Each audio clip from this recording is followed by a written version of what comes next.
In the first hand of the night, we're in +1 and we look down at pocket sixes. We see a call from under the gun, and I'm going to do something I don't often do from early position. I'm going to limp as well. +2 also calls, folds around to the button who calls.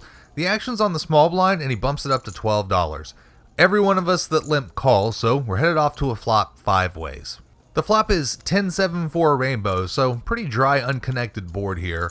The small blind leads out for $25, about a half pot size bet.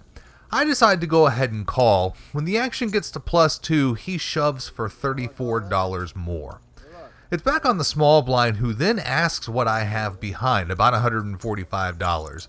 If he flats here, I think I have to raise to try to push him off a hand like Jack 10 or 9-10, but if he jams, I think it's a pretty easy fold. The small blind calls, so on me, and now I've got a bit of a decision. My hand has a little bit of showdown value, but not a ton. If I shove for 145 effective, that'll make the pot over 325, and I'll have to call 115, so he's getting like 3-1. However, if I just call, then what the hell do I do if something like a 9 of hearts comes on the turn? I'll have little idea where I'm actually at, so I stick to the plan and I reshove. I'm all in. All right. That's an all in? Someone took the reopen. I was wondering. The small blind goes into the blender. Now it has to be a hand like 10x or maybe an overpair who's afraid he's run into a set. Eventually my opponent gets the clock called on him. Clock requested on seat 4. Is that funny? Plenty of time? Yep. And he says he won't need it. He thinks for a couple more seconds and then he folds, so I think he may have folded the better hand. The turn is an awesome card. It's the 6 of hearts giving me a set. The river is a 5 of spades, so it does put a 4-liner to a straight out there. I've already shown my hand, and +2 is a little slow rolling his over, but he has pocket 7s for set over set, and we actually lose here.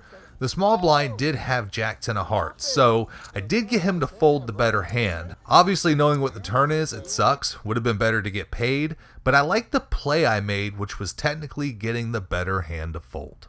We're in the big blind, and we look down at 10-8 offsuit. We see an open from under the gun to $7. It folds all the way around to the small blind who calls, and so I decide to call as well. We're off to a flop 3 ways.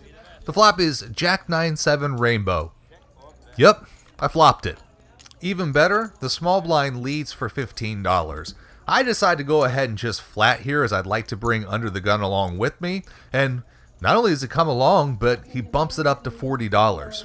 The action gets to the small blind, and then he just flats. I only have $109 total, so of course I ship it. We see a pretty quick call from under the gun. Then the small blind calls, so all I'm thinking is don't pair the board. The turn is an 8, an awful card that gives anyone a 10 a chop with me now. The small blind checks. We see a bet from under the gun before the small blind folds. I bitch about what a bad card the 8 was, but when he flips it over, he's got a set of 7s again. So please don't pair the board. The river is a 2.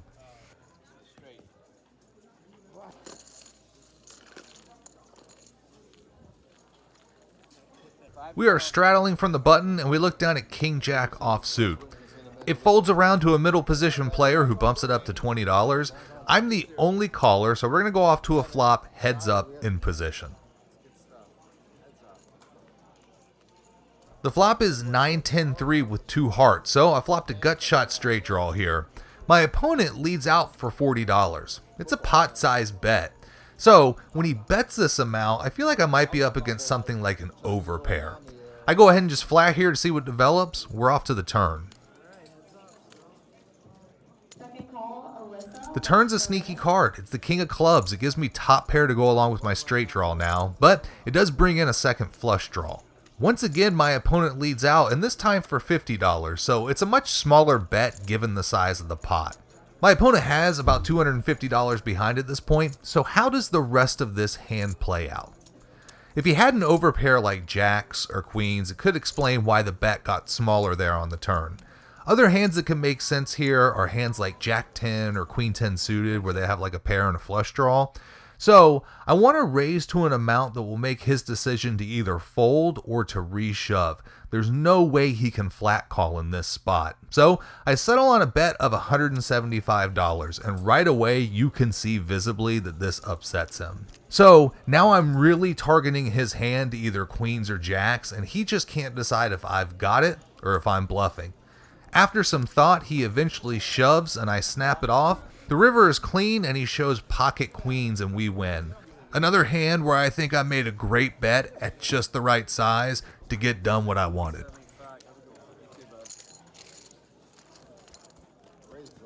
The very next hand, we're still stacking chips in the cutoff and we look down at pocket eights. It folds to me and I decide to bump it up to $10. It folds around to the small blind, who then puts a 3-bet in to $45. The big blind folds and it's on to me, and I've got a pretty good sized stack now, so I go ahead and make the call. We're off to the flop. The flop is 7, 8, 9 with 2 hearts, so I flop middle set on a very connected board here. The small blind checks, and with a straight draw and a flush draw on the board, I think I want to bet for some protection while still trying to get value from something like an overpair. So I settle on a size of $60, about 2/3 of the pot. Unfortunately, the pre-flop aggressor folds pretty quickly, and maybe I overplayed my hand there. I think on a less connected board with maybe just a straight draw or just a flush draw, I can check back there, but I guess I'd rather take the pot down now than lose it on the turn for not betting enough. After this hand, I folded for about the next 2.5 hours. I played very few pots, and the ones that I won were very small, and I didn't see many flops. Let me show you. We're in +1 and we look down at King Jack of Spades. It folds to me and I open the action for $10. Both blinds make the call, so we're off to the flop 3 ways. The flop is Queen 9-4 rainbow, so I flop myself a gut shot here, and the action's gonna check through, so we'll see a turn. Got a rollover, Mark. Let's get it. $1,200. The turn's a 10 of diamonds, gives me my straight, and it brings in a flush draw. Once again, the action checks to me and I fire for $30. Only the big blind calls this time, so we're off to the river. The river is a 6 of hearts, pretty inconsequential. My opponent checks, and he only has about $80 or so behind, so I jam. He shows me ace king of diamonds for the missed royal draw, and he folds. So, it was a lot of that, until finally, after all the waiting around, we're in under the gun and we look down at pocket kings. I open the action for $12. We see a call out of +2 as well as the button, so we're off to a flop 3 ways. The flop is ace deuce 3 rainbow. You hate to see that. I check, and the action actually checks through, so maybe I have the best hand going to the turn. The turn's a 9 of spades, it brings in a spade draw. Thinking no one has an ace, I think I now need to bet for protection from flush draws, and so I fire for $30 here. +2 is the only caller, so we'll see a river. The river is a 9 of hearts and it pairs the board, and surprisingly the action checks through. My opponent rolls over ace 7 for a pair of aces and he wins. At least he let me off cheap for it.